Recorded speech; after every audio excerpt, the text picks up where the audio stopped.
तस्वीर के ऊपर जूतों का हार पहनाइएगा, क्योंकि ये सियासत के लिए देखिएगा किस घटिया लेवल के ऊपर आ गए हैं।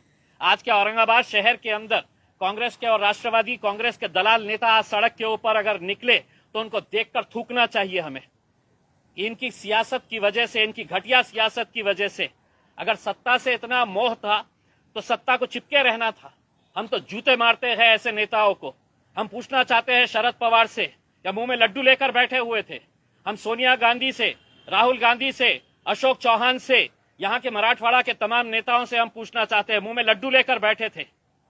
अब आओ औरंगाबाद में आपकी खातिर हम कैसी करेंगे जरा देखिए। ये हम तो चलिए औरंगाबाद और उस्मानाबाद को हम खेल लिया जाए करके। उसमें उद्धव ठाकरे साहब, हम आपकी इज्जत करते थे, लेकिन जब आप ऐसे फैसले करने के ऊपर आ गए हैं, जब जाने लगे थे तो जरा अच्छे से चले जाते तो ज्यादा बेहतर था।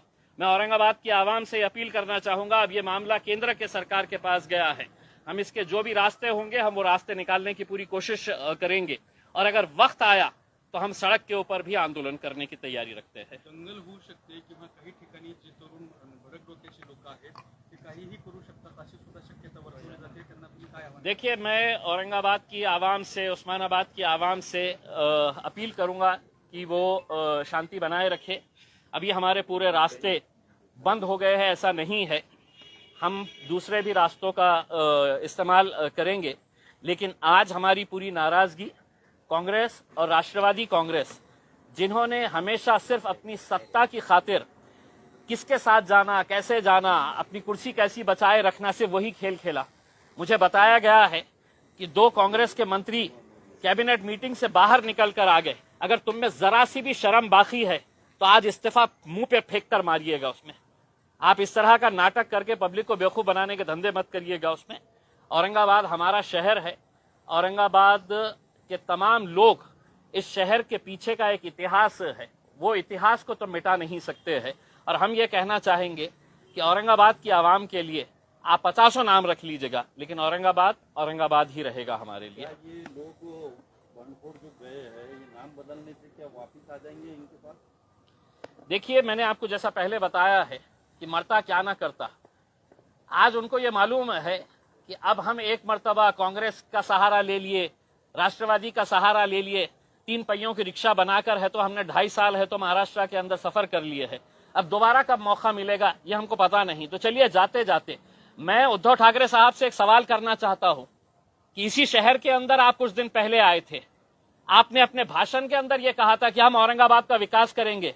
उद्धव साहब, कौन सा जादू किया आपने, छड़ी चलाए इस शहर के ऊपर कि पूरा विकास हो गया, और आपने फिर है तो नामकरण का फैसला ले लिए है करके। उसमें आप ही की जबान के ऊपर आपने कहा था कि नहीं, मैं इस शहर के अंदर पानी पहुंचाऊंगा, हम इस शहर का विकास करेंगे करके। उसमें ऐसा क्या हो गया, इसका जवाब भी दीजिए आप, और आपको जवाब देना पड़ेगा उसमें।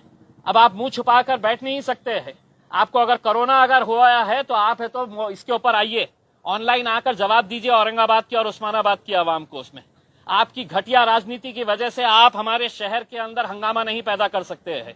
ये शहर हमारा है, और इस शहर के लिए अगर आप घटिया राजनीति खेल रहे हैं तो हमको उसका भी जवाब देना आता है, और अच्छी तरह से देना आता है। मुद्दा केंद्राच्या कोर्टात गेलेला आहे, तुम्ही आता केंद्राकडे काही ऍक्टिव्हिटी करणार आहात का? बिल्कुल करेंगे। हमने ये बताया है कि हमारे पूरे रास्ते खुले हुए हैं, और अगर वक्त आया तो हम सड़क के ऊपर भी आंदोलन करने की हमारी पूरी तैयारी है। देखिए, मैंने जैसा पहले बताया था, संभाजी महाराज, छत्रपति संभाजी महाराज, छत्रपति शिवाजी महाराज, फुले शाहू अंबेडकर, ये घटिया नेताओं के लिए महज सिर्फ एक नाम है। अपनी राजनीति चमकाने के लिए, अपनी दुकानदारी चलाने के लिए सिर्फ ये नाम है। वरना मुझे बताइएगा कि क्या वजह है कि इतने सालों तक आपने पेंडिंग करके रखा था, और जब जाते जाते जब अपना मरने के जैसी हालत हो गई है, अपनी सत्ता गिरने वाली है, तो तब जाकर आप ये खेल खेल लेते हैं। क्या वजह है आपके? आप ये बताइएगा हमारे को कि अचानक जाते जाते आपको क्यों ख्याल आया।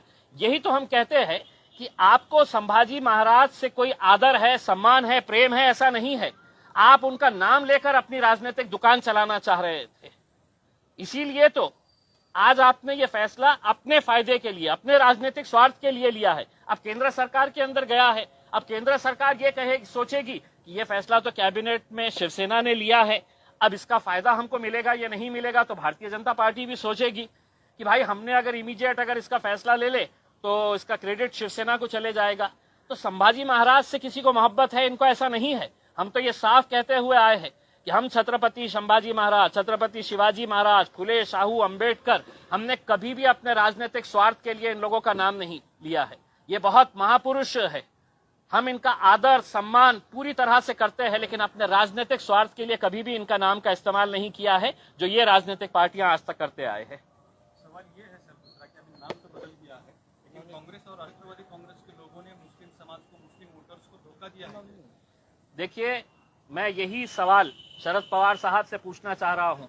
राष्ट्रवादी कांग्रेस के जितने भी नेता हैं, और खास तौर से मैं औरंगाबाद के उन दलाल नेताओं को कि आज रात में अगर तुम में हिम्मत है तो शहर के अंदर घूम के बताओ। राष्ट्रवादी कांग्रेस के और कांग्रेस पार्टी के जितने भी नेता हैं, मैं तुमको चुनौती दे रहा हूं कि अगर आज शहर के अंदर तुम्हारे में हिम्मत है तो आओ, निकल के बताओ।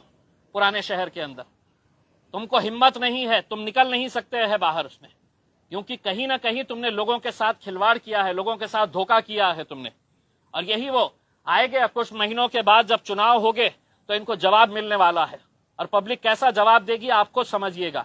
लेकिन जब तक मैं ये कह रहा, ये जितने भी नेता हैं, इनके बड़े बड़े नेता, इनके फोटोज के ऊपर चप्पलों का हार पहनाइएगा और उसके ऊपर सोशल मीडिया के ऊपर वायरल करिएगा, क्योंकि ये इसी के लायक ही है। अब चंद्रकांत खैरे डांस कर रहे हैं। चंद्रकांत खैरे साहब बिल्कुल अब उनके लिए डांस करने के लिए ही अब वक्त रह गया है, और मैं तो चाहूंगा कि वो एक प्रोफेशनल डांसर बन जाए करके उसमें, क्योंकि अब आगे की राजनीति तो वो कर नहीं सकेंगे, अब सिर्फ डांस करने का है। क्योंकि ये मुद्दा पिछले 25 सालों से चंद्रकांत खैरे साहब के लिए उनकी रोजी रोटी का जरिया था ये।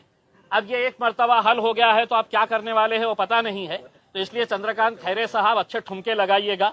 अब आपको आगे इसके बाद है तो सिर्फ ठुमके ही लगाते रहना है। ठीक है, thank you, thank you, thank you.